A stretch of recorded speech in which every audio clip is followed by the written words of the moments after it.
यज्ञ विज्ञान क्या है? यज्ञ या हवन वैदिक परंपरा का एक महत्वपूर्ण अंग है। आर्य मूल रूप से अग्नि पूजक थे।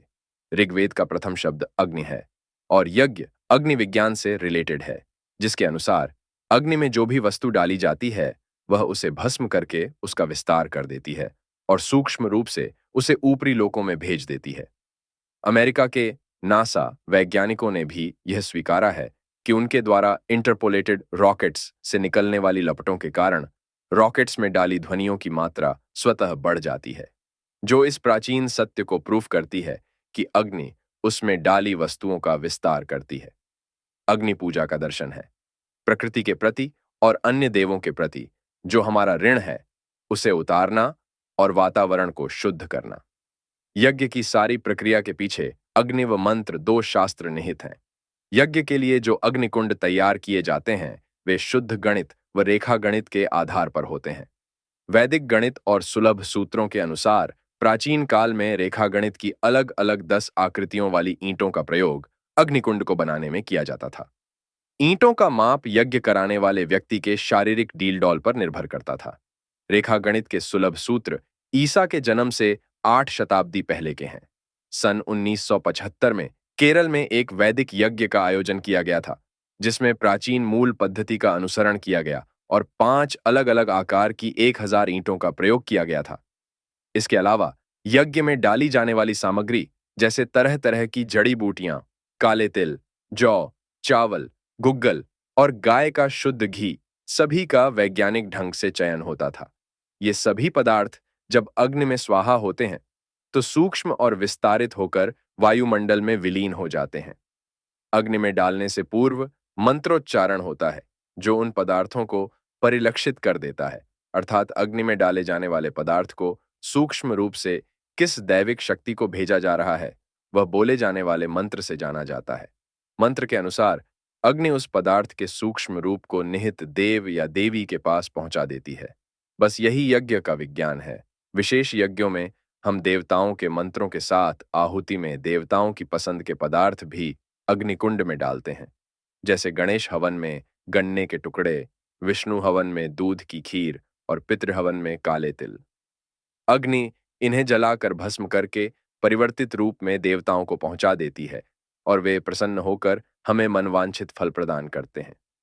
हवन की अग्नि जड़ी बूटियों, मेवा व अन्य पदार्थों की भस्म बना देती है, जो एक सशक्त औषधि बन जाती है, जिसे बाद में प्रसाद के रूप में श्रद्धालुओं में बांट दिया जाता है। यज्ञ करने वाले और कराने वाले दोनों के लिए कुछ नियम होते थे, जिनका उन्हें पूर्ण रूप से पालन करना पड़ता था। इन नियमों में मन शुद्धि और शरीर शुद्धि दोनों अनिवार्य थीं, अन्यथा फल प्राप्ति में बाधा आती थी। आजकल हम हवन तो करते हैं, पर उन सब नियमों का पालन नहीं। हमें भोजन तो चाहिए, पर धीरे धीरे चूल्हे की आग पर बना नहीं, बल्कि ओवन पर पका फास्ट फूड। इसी प्रकार हमें यज्ञ से भी तुरंत फल चाहिए, पर यज्ञ के नियमों का पालन नहीं। ऐसे में यज्ञ कैसे फलीभूत होगा? फाल्गुनी पूर्णिमा के दिन मनाए जाने वाला होली का पर्व एक सामूहिक यज्ञ ही था। कुछ विद्वानों के अनुसार यह प्राचीन अग्नि पूजकों की एक अति विशिष्ट परंपरा है, जिसका रूप आज बिल्कुल बदल गया है। इस पर्व को मनाने के लिए मूल रूप से केवल गाय के गोबर से बने उपले, मेवा व नवधान्य ही अग्नि में डाला जाता था। इस यज्ञ के लिए होलिका दहन की अग्नि आज की तरह माचिस से नहीं, अपितु मंत्रों द्वारा या फिर अगर की लकड़ी को रगड़कर प्रज्वलित की जाती थी। इस सामूहिक यज्ञ में प्राचीन समस्त समाज भाग लेता था। होली दहन ठीक उस समय पर किया जाता था जब चंद्रमा की कला पूर्ण होती थी, जिसका निश्चय गणितज्ञ द्वारा किया जाता था। इस यज्ञ की एक विशेषता यह भी थी कि इसे किसी आश्रम में नहीं, बल्कि ग्राम क्षेत्र में आयोजित करते थे। इसका एक बड़ा लाभ यह होता था कि शीत के कारण जो वायुकण ऊपर वायुमंडल में न जाकर भूमि स्तर पर ही रहते थे और ग्रामवासियों के लिए हानिकारक सिद्ध हो सकते थे, इस यज्ञ की अग्नि की गर्मी से हल्के होकर ऊपर चले जाते थे और ग्राम के वातावरण को शुद्ध कर देते थे।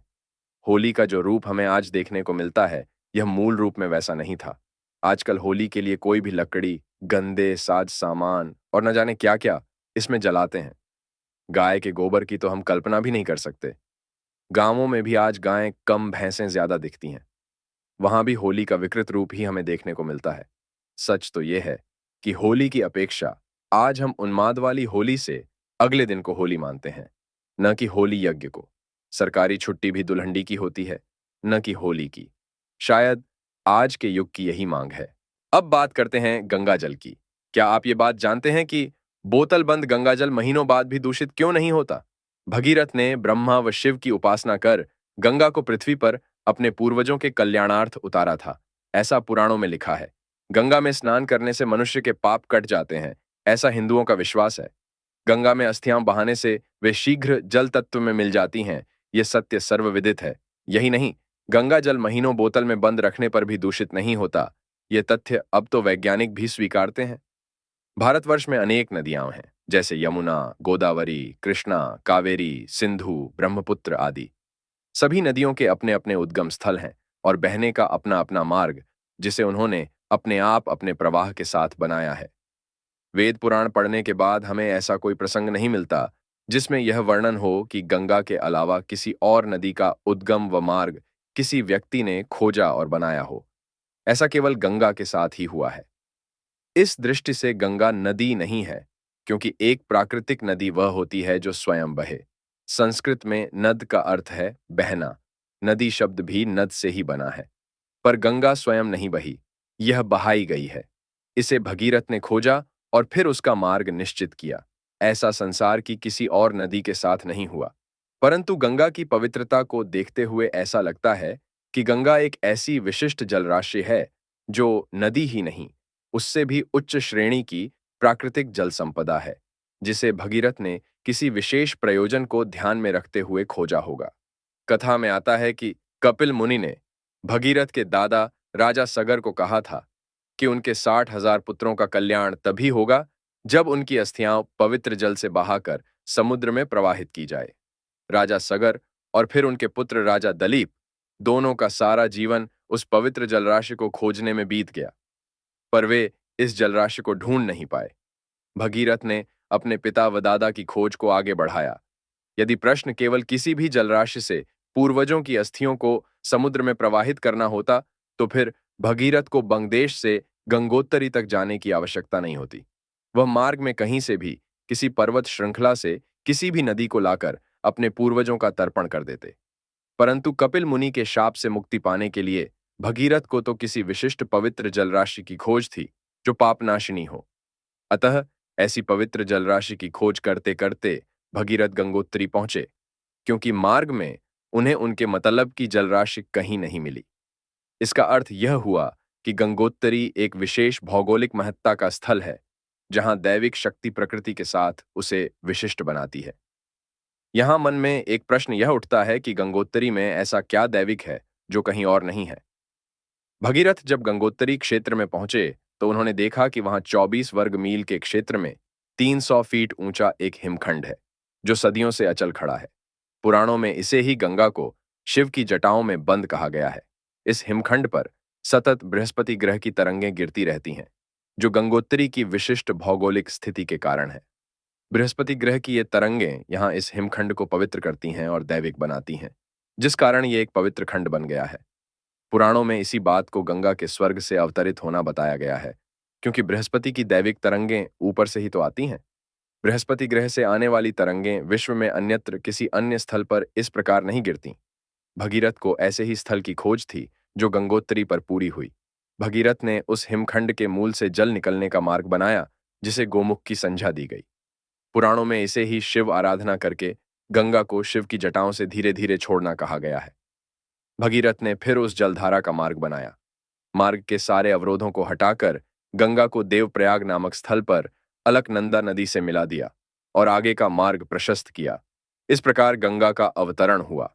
गंगा की पवित्रता व इसके जल में पापनाशिनी तत्व बृहस्पति ग्रह की कॉस्मिक रेज व मार्ग की हिमालय पर पाई जाने वाली खास जड़ी बूटियों के कारण है, जो गंगा जल को वर्षों तक दूषित होने नहीं देती। गंगा इस प्रकार आस्था के साथ साथ अपनी वैज्ञानिक स्थिति के कारण पवित्र व पापनाशिनी है। गंगा की पवित्रता और विशिष्टता अब तो वैज्ञानिक भी स्वीकारते हैं। तो आपको ये वीडियो पसंद आए तो लाइक, शेयर और सब्सक्राइब करें। धन्यवाद।